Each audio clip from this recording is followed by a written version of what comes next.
Good afternoon, everyone. Welcome to another AIA Colorado Virtual Connect. We're glad to have you here as today's session features a conversation on the Christopher Kelley Leadership Development Program. Our panelists will be sharing not only what they learned, but how they are able to apply content to new opportunities, both inside and outside of their firms. We've got an all-star cast, a magnificent 7 group of panelists today who are veterans of the program. This discussion will be facilitated by Rebecca Wagner, AIA, the 2021 CKLDP Chair. Hi, Rebecca.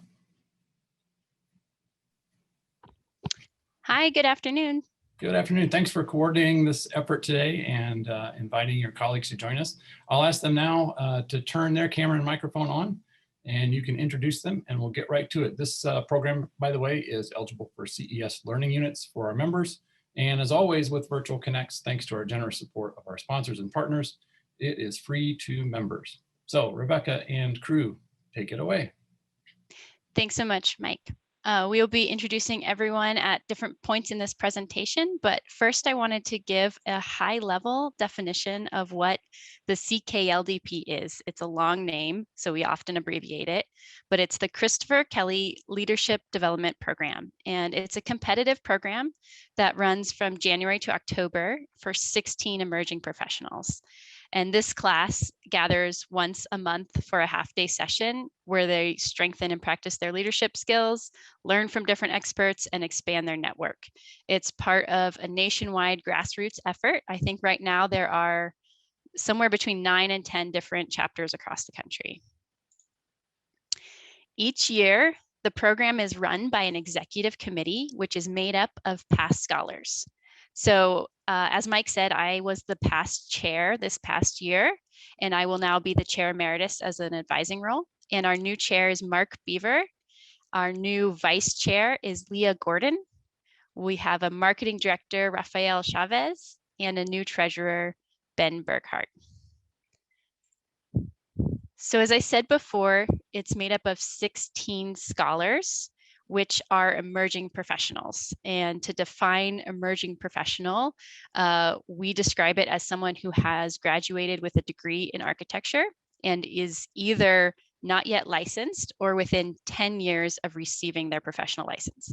So it covers a really broad range of young professionals. We have people right out of school, and we've had firm principals and partners go through this program. So it really captures a large demographic, and we invite anyone who has any interest to apply. The sessions themselves are the heart and soul of this program. When it's a normal year, we would gather in person, the 16 scholars and the executive committee, for a half-day session. It's usually the second or third Friday of a month, and they meet once a month. And the scholars are paired up, and each pair host one of these sessions with a designated topic. And the sessions can be made up of presentations by experts or a panel discussion. Often there's a tour of a project or an office involved, and sometimes there's some more interactive activities. Occasionally there's some dancing involved. That was a one-time deal and definitely pushed everyone out of their comfort zone. But I have to say, at the end of the program, almost everyone said that was their favorite session. It was actually a improv leadership training person who came in and forced everyone to do some improv, which was amazing to watch. So we'll get back to kind of more of the content of these sessions, but first I am really honored to introduce Rachel Johnson for some background and history on the program itself. Rachel has deep roots in Colorado. She grew up in Fort Collins. She went to school at University of Colorado, and she's actually worked at a number of roles in the AIA and is currently the AIA Colorado president. She's a talented architect with Smith Group, and she focuses on healthcare environments. And she's actually the founding member of the Denver chapter of Christopher Kelley. So it's my honor to introduce Rachel and get a few words from her.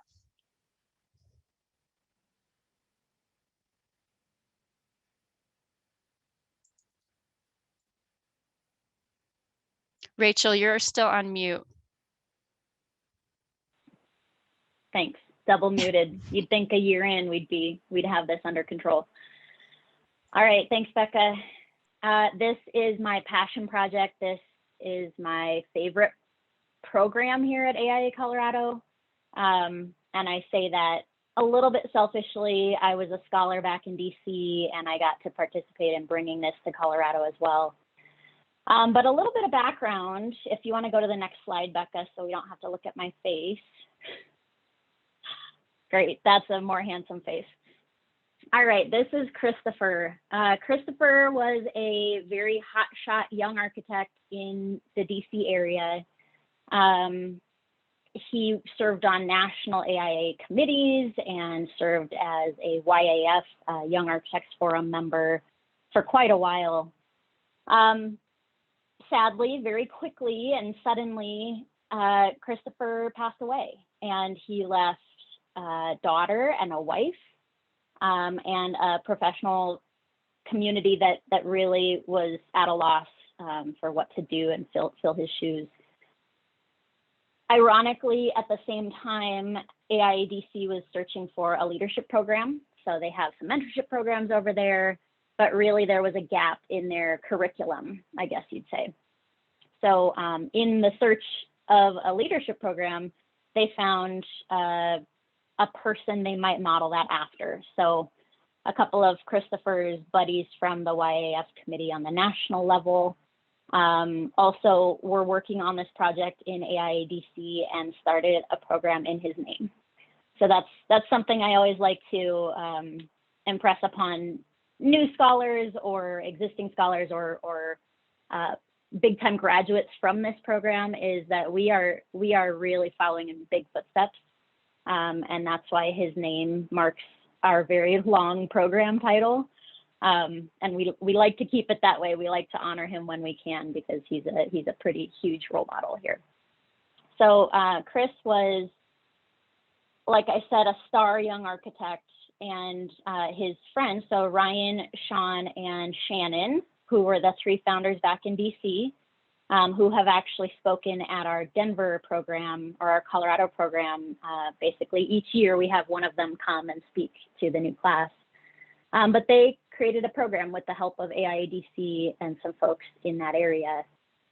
Basically, this exact model. So while the program has evolved slightly over the years, what Becca is showing us in that 9-month program with 16 scholars, that model hasn't changed, and it's been tested, I think, for 8 years now. I was doing the math earlier.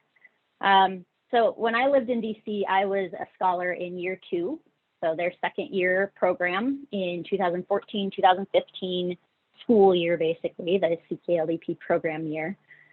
And in 2016, 6 months after I returned to Colorado and moved home, I talked to AIA Colorado and said, hey, this is an essential program. This is something that everybody is missing, or everybody has tried at least once, but it's something we should consider bringing to Colorado.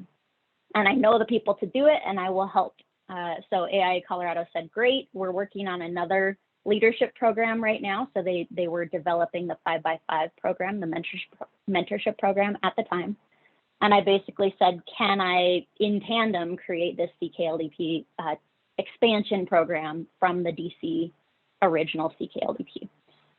So in that effort, with the help of the original founders back in the DC program, we built our first expansion pack of that DC program. And Colorado likes to boast that we were the ones who inspired all the other chapters to start up. We were the first expansion program. So we have a little bit of pride there, basically still having a role and still conversing with all of those other national chapters across the all of AIA. Basically, we do see one of our, I think one, maybe two now, past Colorado scholars wanting to build their own CKLDPs in new chapters since moving away from Colorado. So we do have quite the reach here in Colorado. But the program has evolved slightly in that our profession has evolved. So insofar that architecture evolves every year, and that emerging professionalism, I guess, the title of emerging professional evolves every year, we see the program evolve with the scholars themselves. So as Becca will outline, and maybe others, I'm not sure if Leah or Mark will be touching on this, but you'll get to build your own program. And the power in that is ownership. So when you apply for a competitive program like this, you are expected to compete. You are expected to show your best, put your best foot forward, and honestly, in the application materials, have other professionals brag about you as well. We really like to see and hear your strengths and your contributions to the local industry and the national industry as well. So I'll start that conversation off, and please guys touch on the rigor of this program. Couple other things that I've seen over the years. This is not an architecture specific program, though it started as an architecture program. We've seen interior designers and landscape architects and engineers across the national chapters join in this program. And we've seen it work for all of them. So I'll let the current exec committee kind of touch on this year's standards, because I know they change every year. But keep in mind that speakers themselves don't have to be architects. I remember our very first year, I actually had the dean of the School of Education from Johns Hopkins, which seems very obscure, but he came to speak at our boot camp, our first session, and he was Scholars' favorite speaker of the year. He talked about leadership in general. He talked about how young people can lead and why it's important to train and learn about leadership, whether you're in that role or not. You're still doing it as a young professional, whether you are called leader, manager, partner, associate, whatever your titles are at your firm. We've also seen scholars come from education backgrounds or academia. So we've seen scholars who aren't even practicing. And there's a whole other side of this where really you'll see a lot of AIA chapters are trying to tie their local schools in with their chapter programs and work. And this program can help with that. I guess the last thing I'll say, Becca, and you let me know if there's something else you'd like me to run through, but to be a CKLDP scholar is a big deal. And we've seen this over 8 years in the DC program, 5 years here in Denver, and then in all the following chapters, the years after that. But to be a scholar is a big deal, and speakers are nervous in front of Christopher Kelley classes. Employers are seeking Christopher Kelley scholars. So keep that in mind. This is a big program. You get to build what you want in this program, and the relationships you build from or through this program are huge. The speakers you'll meet, the scholars you'll collaborate with throughout the year, and all of the other chapters and scholars you'll have access to beyond your own year's class. So I welcome you all. Please reach out if you have any questions. It's a pretty historic program. It's won some awards nationwide. And I'm very proud to look at our new executive committee here and name this a Colorado program. Thank you so much, Rachel. It is so true. It is a really big deal, and it's also the most powerful network. Like, you build such great relationships with your fellow scholars, and then you get access to these amazing speakers. You get them in front of a small crowd of 16 people, which is really rare. It's rather, it's not a conference, it's not a big webinar, it's really a different scale. And I think that really sets this program apart. Rachel, thank you so much. Please feel free to chime in at any point during the rest of this. You have all the insight. Sure thing.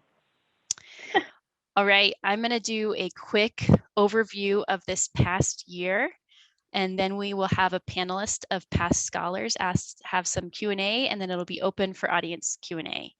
So obviously this last year was different. It was very strange. We didn't know how long we were going to have to be virtual, and of course we were virtual the whole time. First of all, I was stunned that we had a solid amount of applications last year when we were in, let's see here, May, June, era. So things had already shut down. It was already very uncertain times and still had an amazing caliber of applicants. And so we got a great class this last year that did an amazing job despite it all being virtual. Obviously, there are some sacrifices when you don't get to be in person, eating lunch together, doing the tours together.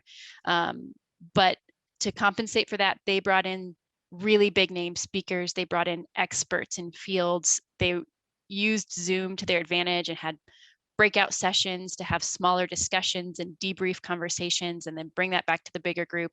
So overall, I would say this last year was a huge success despite having it all virtual.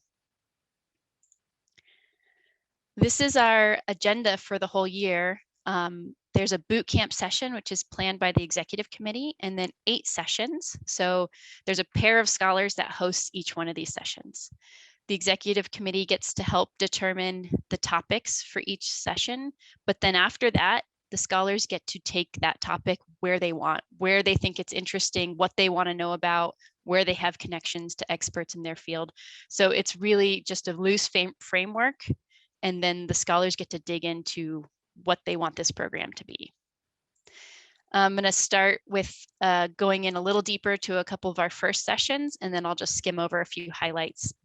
I could spend a long time talking about these sessions because they had such great content this last year.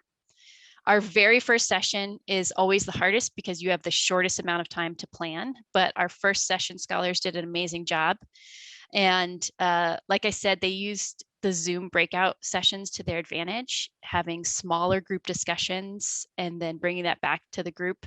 It's something that we didn't really do in person that much. So it's definitely an advantage that came out of this last year, something we will definitely incorporate into our next year, whether that's all in person or virtual or hybrid has yet to be determined. And then we got to hear from some amazing people like Peter Gluck of Gluck Plus. It's a renowned New York City firm and has a really unique construction and development structure. So it was awesome to hear from him. We also got to hear from Jonathan Siegel, who's one of the most well-known San Diego architecture firms and kind of coined the term architect as developer. And then we had an amazing panel of people who have approached architecture and development in some really unique ways. So this gets you thinking outside of the box in terms of firm structure, development, the way these things can work together, and you get insight from experts and people who have gone through it or going through it right now. And it was just a great discussion overall. Our next session was an EDI session, which we've always had components of this built into our curriculum, but we've never had a session fully devoted to this. And so it was a unique session for this year, and it's a challenging content. It was early on in the process, but our scholars did an awesome job and brought in some people who were not related to the AEC industry, but had amazing insight and could guide our conversations really well. One of the most exciting ones was someone named Lillian Medville. She's not a designer. Well, she's a game designer, and she actually created a board game called Your Privilege is Showing. And she has a TED Talk about this. She's received a bunch of press about this. And she modified it into a virtual version for us and had us play this game together. The game was really designed to allow for direct and personal conversations about privilege and equity with the ultimate goal of enabling change. So this allowed for a completely unique and interactive session that got us into conversations we would never have gotten into before and really important content. So that was amazing. We also had an awesome panel discussion of some local people.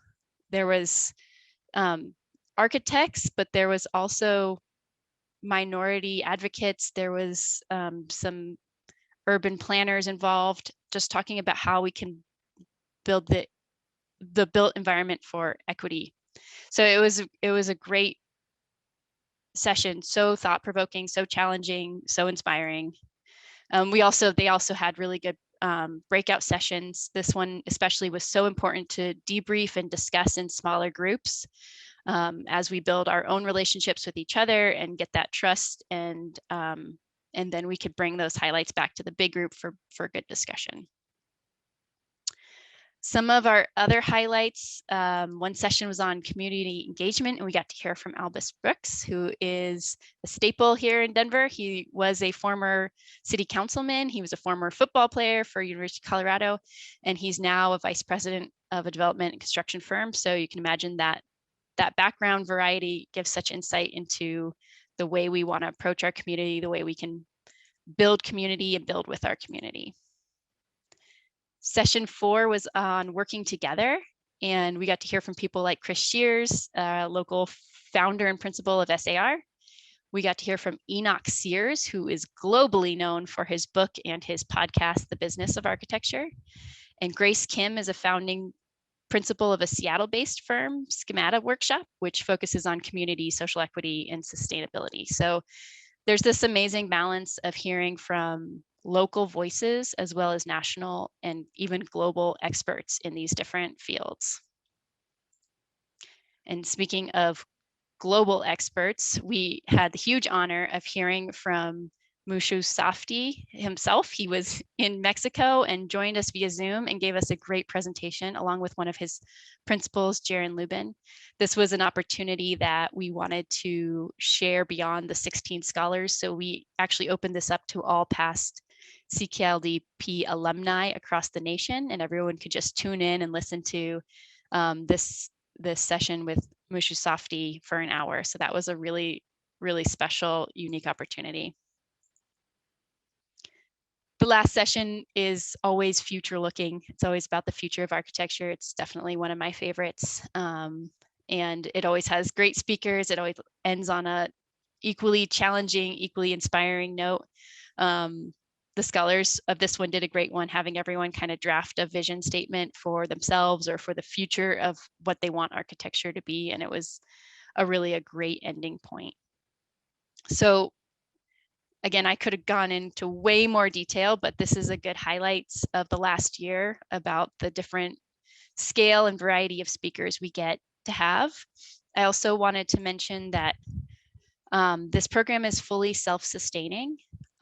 So the scholars themselves work to bring in sponsorships, and that goes to support our costs. And so we want to say a huge thank you to our sponsors for this past year, especially Davis Partnership and Geordie Construction, who were very generous benefactor sponsors. And now I'm going to turn it over to Leah Gordon, who is our new vice chair.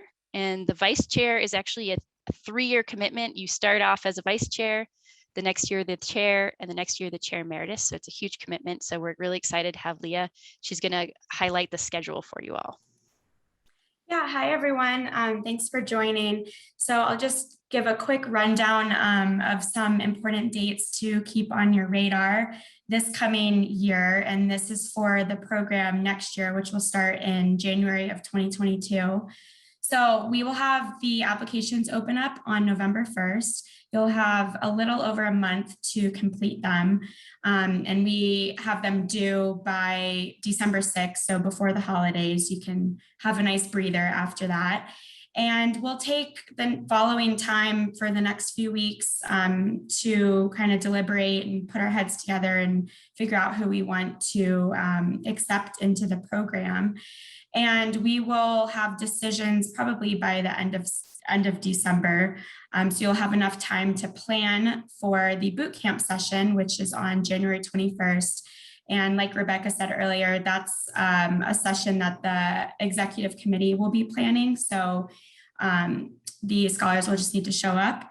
And then the first session will be on March 11th. So the first 2 people that are in that session will have a couple of months to plan. And then once a month from there, we will have one session on a Friday afternoon until October.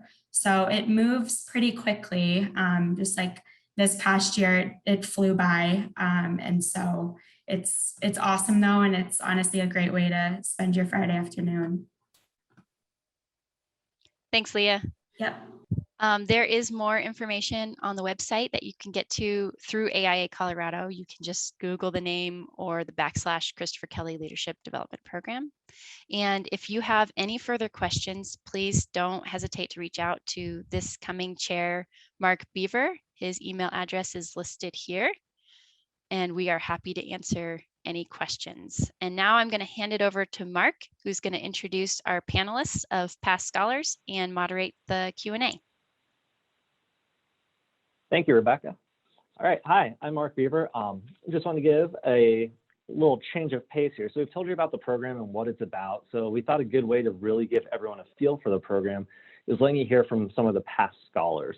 So we have Jana Ferguson, who's an architect and partner at Pyatt Studio Architecture in Boulder, Rafael Chavez, who's a project architect at HDR, Alexa Caxor, who is with Raw Creative, and Sam Palmer-Dwar, who is with Horde Copeland Mocked. So to get things kicked off, I also want to ask Rachel and Leah if you want to chime in on any questions too as past scholars. We'd love to hear your opinions as well. So first question, we'll start with Rafael. Were any of the sessions a surprise favorite for you? Yes. They're actually, I think I was kind of shocked by all of them. All of them had a very kind of a great take on the topics and categories that they all did. And I think the one that really surprised me the most was probably the JEDI, the diversity inclusion session that Rebecca had briefly touched on. I think that activity that we had went through had put us in some very challenging questions and topics, and they really kind of cornered us. And it really forced us to kind of look beyond our everyday kind of work and scope and look at more currently what was happening and how our profession and what we're doing has impacts on all this and how we portray and recall everything. And I really appreciated that. I thought the questions they were asking were you know, out of all of our comfort zone. And I think that was something that I really valued from the program. It's really something that you didn't get from other opportunities and leadership programs. And I thought that was a very surprising take on my part. Jana, what about for you? So I had two surprise favorites, but they're for the same reason, so I'm counting them as one. I would also say the JEDI session, and that session, and then surprisingly contracts and negotiation. And the reason I found both of those one of my favorites, or my favorites, is because I found them surprisingly relevant to things that were going on, A, in the world, and B, in my career. So, I mean, I don't think anybody would think that a contracts and negotiation 5-hour session would be interesting. But I found it really interesting and really relevant and really helpful to some of the circumstances that I found myself in. So, yeah. Okay. What about you, Sam?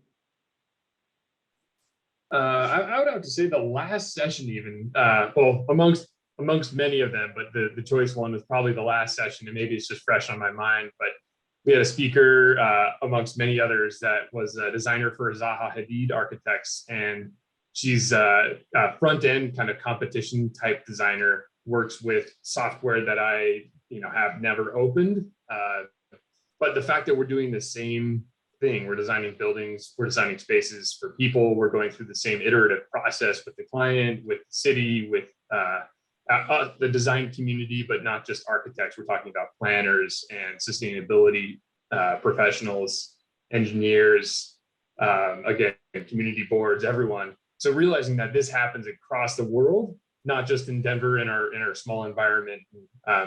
Again, I'm fortunate to work at a firm that we have multiple offices in multiple places across the country, but then realizing that the scale of architecture just has no bounds was pretty fascinating.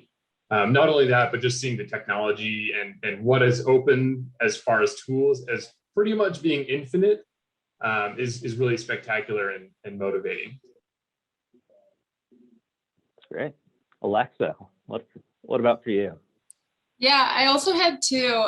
Following Jana, contracts and negotiation was actually one of, I won't say favorite, but surprising I was more engaged and interested in it than I had expected to be. I think contracts negotiations are one of those things that are super scary when you don't know about them, but it's so vital to our job and a very big aspect of our job. And so knowing what situations that can help protect us and, and our clients is something that we need to know. And I think just this is a really good introduction to kind of dipping your toes into that. And the speaker that we had come in made it very interesting with like interactive, scenarios that we can kind of participate in, which I really appreciated. I think my other favorite session was the entrepreneurship one from session 1. Besides having like amazing speakers from very little time planning, I think they did a really awesome job of just showing how our profession can do things differently. And I think that's really powerful for this group of people to hear of just, we don't have to do things the way that they've always been done. And that was really, I think, an inspiring way to kind of kick off the whole session. Rachel, I know it's been a while and topics have changed over time. Are there any that you remember? Contracts and negotiation was fun. In DC, we had this, she kind of reminded me of the fashion designer from The Incredibles. Short, kind of angry lady, but she made it a blast, and she made it very intense, like serious topic. But there were some activities we did. We kind of tested our skills in contract, interpretation. And I would also say that first session is a blast. Typically that session is about building collaboration amongst your class, but then also learning about ourselves and our groups and our teams. That one's always pretty enlightening. And then Becca, I don't think it's happened the last couple of years, but the first few years in Colorado, our final session typically had Studio NYL come represent. So Chris comes to just talk crazy future stuff. And it's refreshing to get to dream a little bit. We forget to when we're deep in contracts or we're deep in Revit or contract documents, but getting to dream is something we forget to do. And he always reminds us of that. Great. And Leah, what about you? What was your favorite? Yeah, I would have to agree with Alexa. The entrepreneurship session, which was the first one, was really inspiring. It gives you a different outlook on how far you can take your design background, and you don't just have to stay in architecture. There's so many different caveats of design related fields that you could go into. And so it really does open up a whole new outlook onto how we look at architecture and how we look at even working in our own firms, and how we can maybe broaden our perspectives to then be good, powerful leaders as well. That's great. And just a quick reminder for everyone, if you have any questions that you want to ask the panelists too, there's a Q&A function that you can type your questions into, and we can ask them here at the end as well. So please feel free to use that. Next question we had is, who was your favorite speaker, or what was your favorite memory from the program? So Sam, we'll let you kick this one off. I'm going to do a horrible job at not remembering a name right now, but we had a speaker that spoke about climate resilience and sustainability, but more towards the climate resiliency part as far as floodplains, rising sea levels go.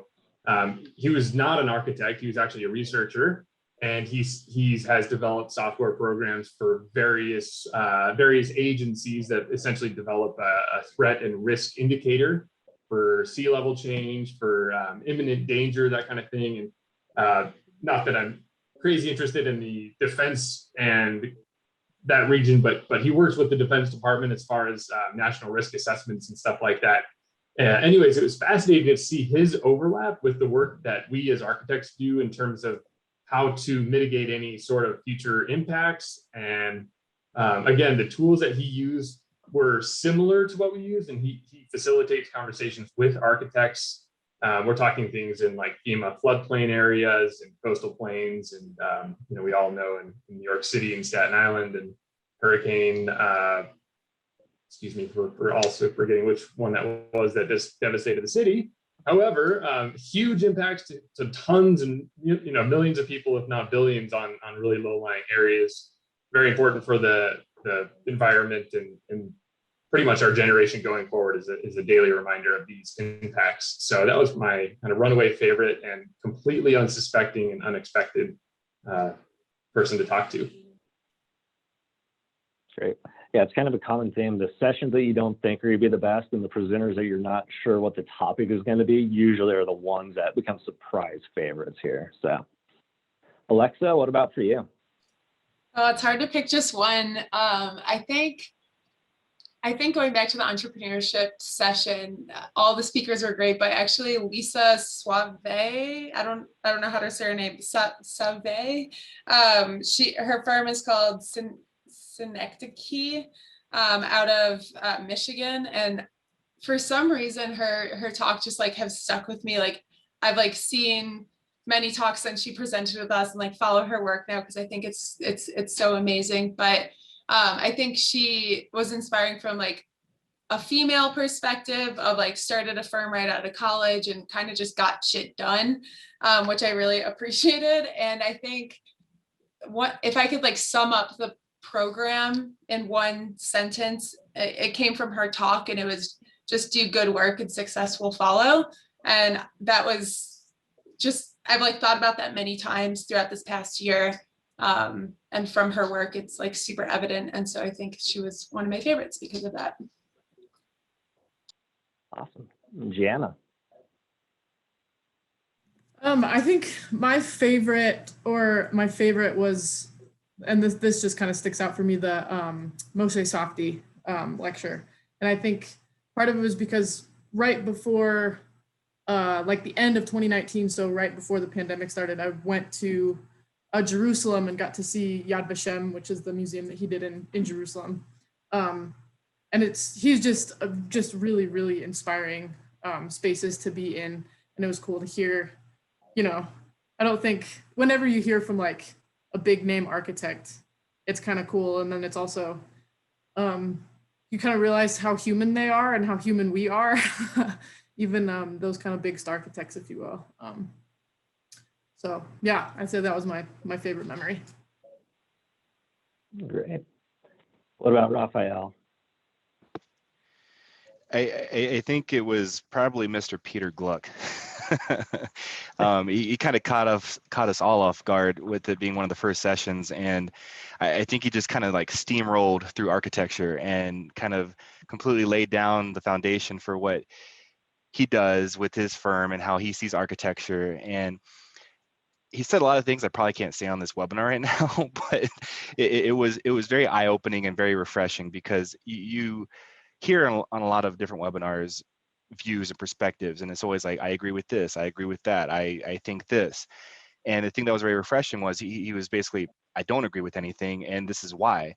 And it was just very funny and inspiring to kind of hear that there's people that challenge the norms out there and are still successful. And it's just something that I've been taking since that presentation and kind of just kind of keeping on the back of my mind as I practice with my day-to-day activities. But I would definitely say that was probably the favorite of the presentations. That was mine too. So that one definitely stuck out this last year. So. And I would like to say that there are a lot of people that remember a lot of his quotes that they used on their vision statements at the very last session. So definitely stuck to a lot of people too. Leah, what about for you? I would have to say Mariana, who is a designer with Zaha Hadid, just because Zaha Hadid has been someone that's an architect that's so inspirational to me and has been since I've been interested in architecture, especially as being a prominent female in the architecture world, which you just don't see that often. And I'm really hoping that starts to change.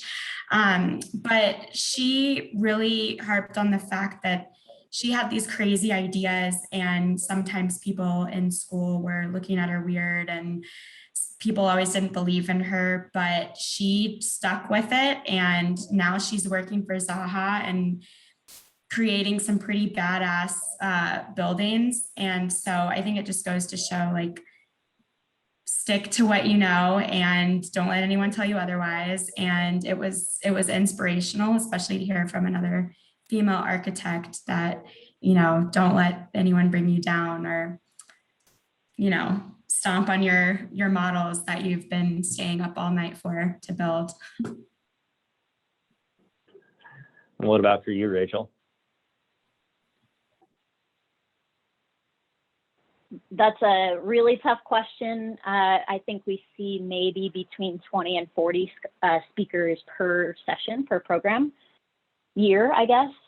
So I've experienced probably over 200 speakers, and I'm not going to pick just one, but I will say, hearing from our local stars, like, well, I honestly don't want to name them, but we do have a lot of local architects who are a big deal. And this program allows us to hear from them, not through a competitive professional nature, but through a collaborative professional nature, and building those relationships both locally, but then also nationally with some of these national or even international speakers is huge. I will actually, selfishly, I will name one favorite speaker. It was my uncle, and he was very nervous in front of young architects, and I was surprised because he's a hotshot. So that was kind of eye-opening to me that this program and these scholars and these classes are, it's an enviable spot to win or to earn for yourself. But yeah, of course, my uncle is my favorite speaker. That's awesome. All right. And then the last question I had that we had set up here actually goes along very closely with one of the questions we got from the group watching in here, is what is your favorite takeaway from the program that you've brought into your professional life? And from the questions, I'll also say it can be something that you brought into your personal life as well. So, Alexa, I'll let you start this one off. Okay. I think, gosh, there's so many things. It's so hard, but I think a few things. One of the biggest things I loved about this program is just the wide range of everything that it touched. Obviously, all of us being in the profession, we know that architecture touches everything. It affects everything. And so with that, it's like, if, again, kind of back to my last comment, is you don't have to do a traditional path to it. And I think if you aren't happy in one realm, they're like, this did a really good job of just like exposing you to so much of what can touch our profession and how we can make our own impact in our own way, which I really appreciated. And then touching on Rachel's point of just, this brings in like a space of collaboration instead of competition, is, I think, something that I want to take into my professional and my personal life as well. But, you know, we can do better together. And I think being around, you know, these 16 scholars and all these panelists, it was just a really inspiring place to kind of lift each other up together. And if you want to get stuff done, if you want to see things differently, there's probably someone out there that will, like, has the same vision as that. And so you just have to have the courage to go seek that. That's great. Raphael, how about for you? Yeah, I think with us being all virtual this year, it opened a lot of doors of how we network. And what I took out of that was you could really reach out to anyone, literally anyone. And we utilized all our resources to do that. We looked at all the social media outlets. We looked at their websites. We called them. We had follow-up intro meetings via Zoom, WebEx, and got to know them on a personal level, for more so when we were planning our own session. We were talking to people in London. We were talking to people in New York, California, all over the place. And it was just sort of an eye-opening experience to think that people leave their doors open like that. You know, you see these big names, these big firms that you feel like you can't reach out to, you can't talk to.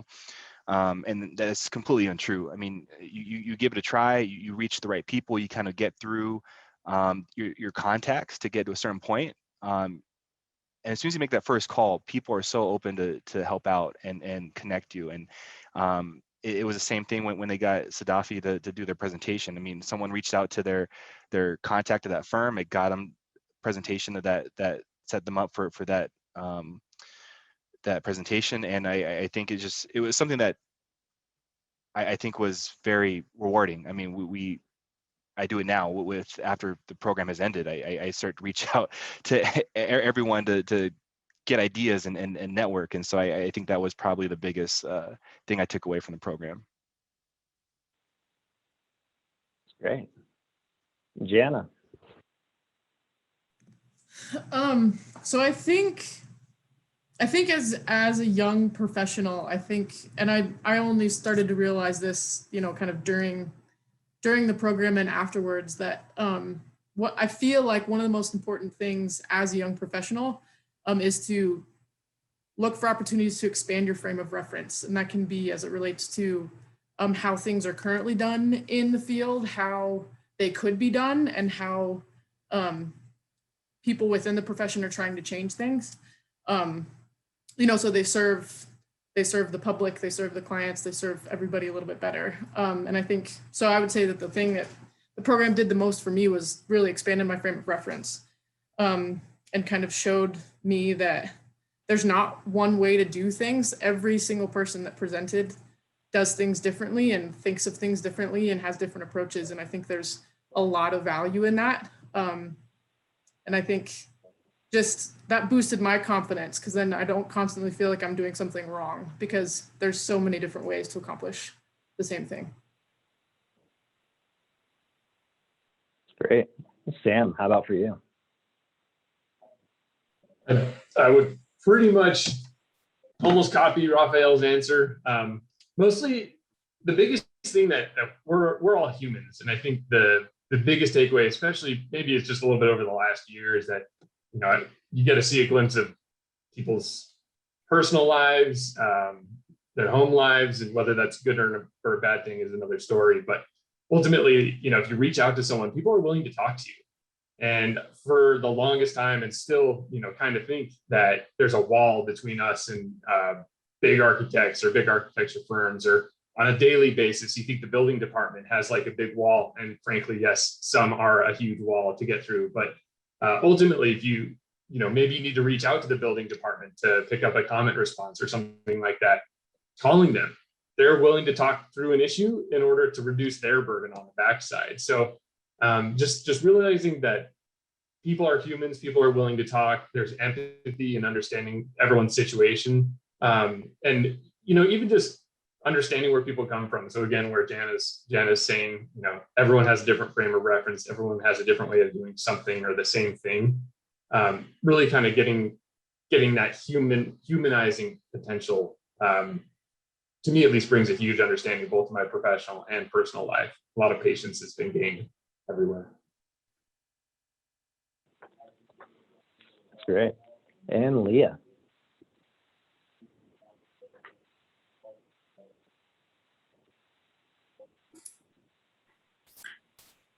My computer froze. I don't know if you called on me or not. Okay. Yeah, I would definitely agree with what Jana said about expanding kind of your knowledge on understanding how different people approach architecture and design and mentorship. And at Davis, we always say, mentor up, down, sideways, diagonal, whatever that may be, whether you're higher up in the firm or just starting out in the firm, there's always opportunities to mentor people and to leave a positive impact. And I think this program really gave great examples of how people can leave positive impacts. I mean, clearly someone left an impact on all of us. Multiple people left an impact on me, and it's just by things that they said or things that we could take away from that we can implement into our personal lives and into our workplaces, and therefore make both of those things better and more collaborative, and just working together nicely, not judging anyone for what they know or what they don't know. And I think it's important for young emerging professionals to understand that and be able to, take away from that for their futures. Great, thank you. And Rachel, any final thoughts from you on that? This program is designed to not necessarily train us all, but give us an opportunity to take ownership and have a little conviction and explore and be curious. So lean in. I saw a question from Ron about finding our own speakers. Yes, there's a lot of responsibility in this program. It's totally manageable. You can go all out, you can back off a little bit, but really once you get your session done, that's the bulk of the work. You get to participate and listen in the rest of the program. And the opportunities that you will find in the program, but also following the program, are unbelievable. There's no way to know what all you get exposed to or who all you'll get to meet in the program, but you get to build that. You and your classmates get to help build that. Christopher Kelley, the program itself was kind of my step into AI leadership. And this is my community. This is my extracurricular life, and it always will be. There is an end to my leadership term, and AIA Colorado is not done with me. I'm going to keep volunteering. I'm going to keep participating, because even just bringing a program as simple as this one has had such an impact on, I would argue, thousands of people. I know for sure it has impacted scholars and speakers and community members. And I don't take credit for that, but I'm so proud to have participated in that. And seeing all of you here is a big deal for me, to just get to see all these faces that either I've experienced throughout my career in the industry or out in the community or through AIA, or just for the first time today. We have a connection already. And those of you who are on the call, I see some names I recognize, some attendees, and some that I don't. And it just gets me excited about this community and the feeling of coming into my own career in this program, and the opportunity to do that with a bunch of people who are like-minded is the biggest win that I see. Great, thank you. All right, we have one more question from the audience. It has a lot of overlap with the last question we had, but what was a surprise takeaway from the program that you did not expect while going into it? So I'll give everyone a chance to think of something if they have anything, but while you guys do, I'll share one of mine. Is the biggest surprise for me was how strong of a network I built with the other scholars from my class, where we still have an email chain going around. We're asking each other questions as things come up that different people want some more advice on. We're asking each other. We still have that bond with each other. And even within a pandemic, asking how are different firms handling different aspects? What are people seeing? What's kind of becoming normal for everyone? So it's really cool to see that everyone really stayed together and really want to keep that relationship going. So, and if anyone else has any ones that they want to add to it, I'll let you just jump in here. Yeah, I'd like to kick it off real quick. I think you kind of hit it, Mark. I think the people that apply for this program, after seeing today's presentation, you know it's just not leadership. And so the group of people that join this program that end up getting selected are not, your typical colleagues and coworkers. They all have different stories. They all have different backgrounds. They all have different histories. And that really, I think, was a surprise for me. Is everyone we talked to had all different aspirations and goals. We saw people take career transitions in companies and move to areas that they felt better in. And I think when you apply to this program, you're applying not to just grow your leadership skills. I mean, you're learning more than leadership. It's beyond leadership. And so I think that was the biggest takeaway. That was a surprise. I'll jump in too. And this is kind of a reiteration of, something that's already been said, but I wasn't totally sure what to expect given that the whole thing, was virtual due to the circumstances of last year. But I actually think there were a lot of really positive things that came from that. One has been mentioned before, is that there were no geographic limitations to who we could ask to come speak. And I think that the caliber of speakers just was, I think, beyond what I had expected, which was really awesome. And then I also, it's sort of daunting to think about sitting on Zoom for 5 hours at a time. But the whole class, all of the participants were engaged and present. And it was cool to see that even given the circumstances, there's a group of young people who are still interested in participating and engaging with one another and looking for networking opportunities outside of the unusual circumstances of 2020.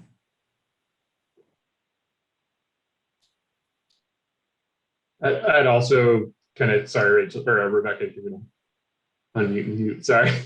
One last thing regarding that, I think it's just the cross-disciplinary nature of architecture in itself, but the AEC industry. I think the majority of speakers that we had and participants that we discussed with came from either different backgrounds or had some career change or had some, basically weren't architects from day one. And I think the background differences brings a lot to the table. We had landscape architects, engineers, sure, that's great, but also nonprofit organizers, a few speakers that just really are community organizers. Aldous Brooks, for example, as we all know in Denver, is now working for a construction company. So just seeing where people come from, where people go, and not just architecture to architecture, it really kind of answers a lot of questions I have as far as how things get done, how things are built, how things move through the city, et cetera. And as far as working and living in the city that I want to build and I'm currently helping build, it's fascinating, absolutely fascinating to see the interconnectedness of everything. Thanks, Sam. That was a great ending. I just wanted to say a huge thank you to all of our panelists and Rachel for your time. I think you guys gave a phenomenal insight and authentic look at what this program is and what you get out of it. So thank you for your time today. To all of the attendees, please don't hesitate to reach out with any questions you have. And we wanted to hand it back over to Mike for a few closing statements.